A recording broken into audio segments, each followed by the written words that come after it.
Good morning, you guys. Let me start by telling you the day I had yesterday. Day in the life of a target individual. Okay, so this is the current situation that is happening. So, within my targeting, as you and I know, we feel that there's certain family members that are involved. And there's some that we can avoid, and there's some that we can't avoid because they might be your immediate family.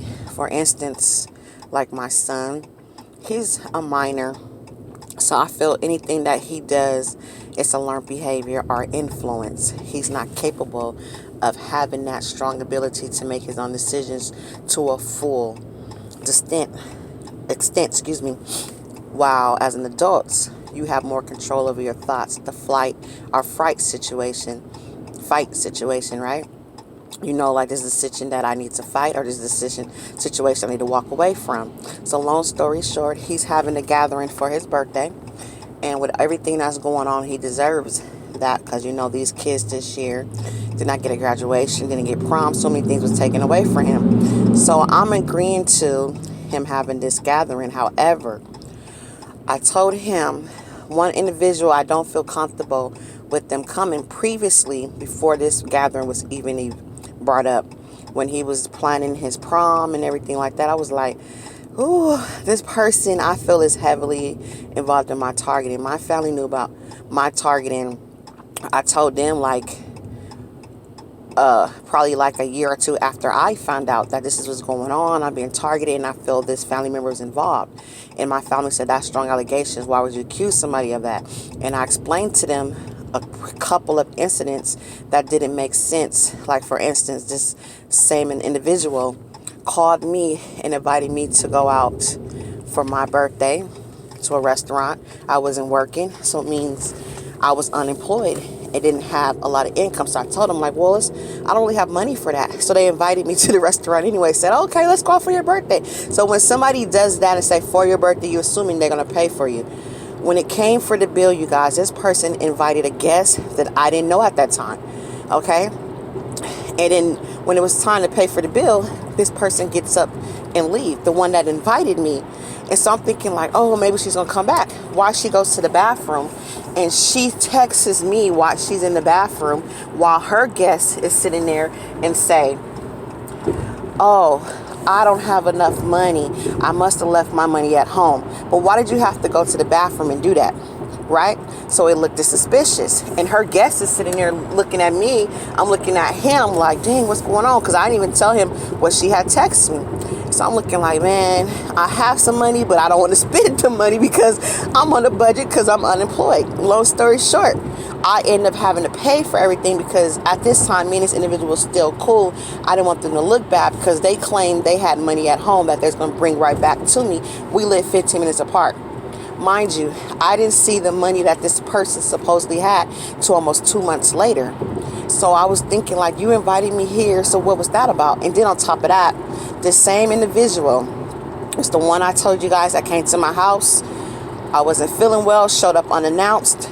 My son was coughing. She went into my cabinet, gave my son medicine, unexplanatory.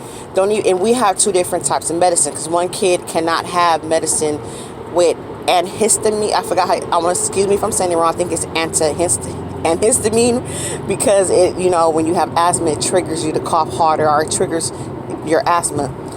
So she gives this person, my kid, medicine without consent. I'm in the home. She's not babysitting. She's not authorized. She never in her life did something like that. And then I even confronted her about that. Okay, told everything I'm saying. My family knows, like you guys know. So then on top of that, this same individual started problems with me and my best friend and my mom. Caused us not to talk because she was falsifying information. Come to find out, the truth came out. She was falsifying it. These are all the things that's happening to me. Then kind of find out, this person will just call me because I'm still connected. Because at this time, you guys, this is when I barely knew I was a target. Okay, so then, long story short, this same individual was the one that will call me every day. This is before I lost my job. When I was going to work, Mind you, I still don't know I'm an individual. Where you at? Where you at? Oh, at the work. She'll call before I go to work. Are you going to work today? You going to work? And I'm looking like, why? I never caught on. Almost every day, clockwork. If I went to go, at that time, I would just met my boyfriend. If I would go and meet him, she would call every time. Where you at? Where you at? He'd be like, dang, it's like she always calls you. Even he noticed that before him and I even knew about the targeting situation. I said, yeah, she just does that. When I got off work, you guys, I used to get off work like 10, 11 o'clock at night. She's sitting in front of my house. And as soon as I come, she goes, oh, girl, I was waiting for you to come home. And if I don't come home on time, this same individual will call me. Where you at? Where you at? I'm at your house. And I'm like, why are you at my house?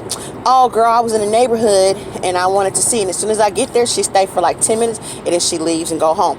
This was a repeated pattern almost every day. So this is why I felt she was in my target. And so I told my family members, this is why I don't want this person around. I told my son, this is why I want the person around. And then I even told her. So it wasn't no secret like I'm going behind her back. If somebody accuses you of being against them to that extreme, you want to justify, you want to clarify, you want to try to make amends. I said, and we need to talk about it.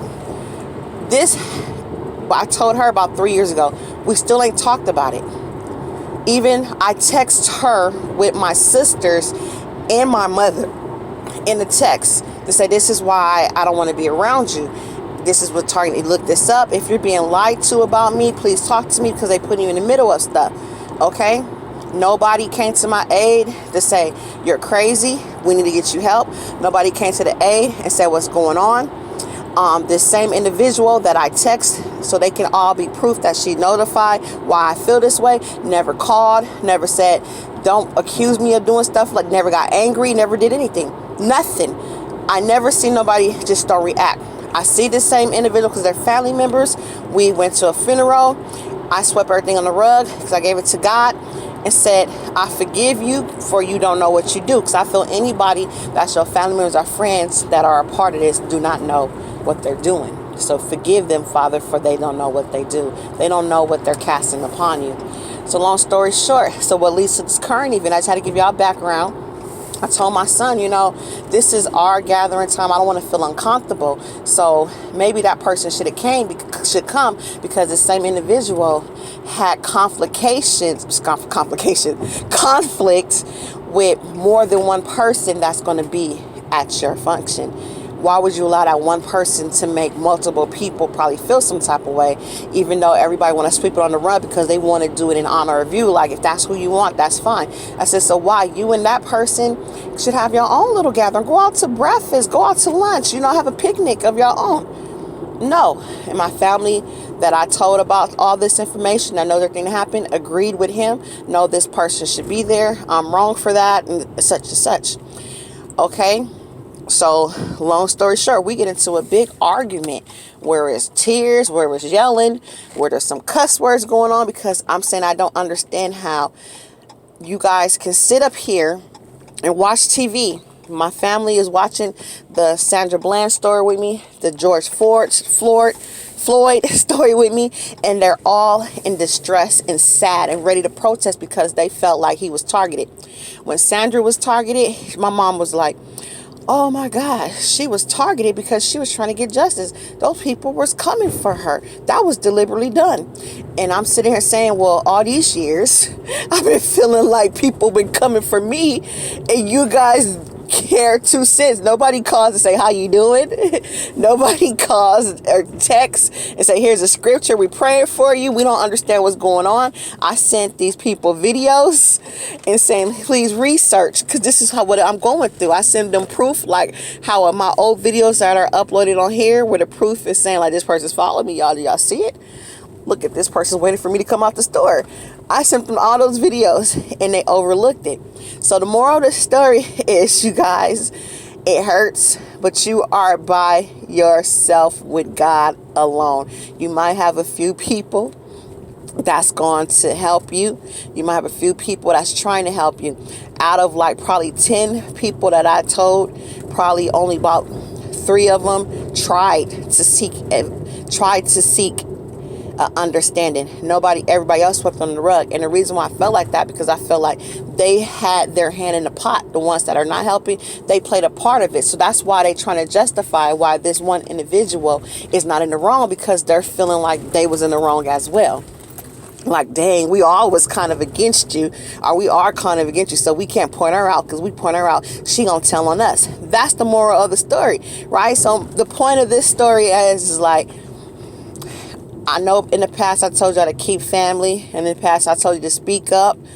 Speak up, get your words out, let them know you know. I feel there's nothing wrong with that, but I feel like if you're trying to speak up, trying to get help, trying to get compassion, trying to get sympathy, it don't work like that in this world, unfortunately, when it comes to us being targeted. So I asked God, what are you trying to tell me? What I'm gonna do about my son? Because I kept defending him, because he kept getting into, they was harassing him to get to me. The police confronted him about 2 times, trying to accuse him of stuff. And me and my sister, the one that seen everything happen, kept finding out these are false allegations. These false allegations. What's going on?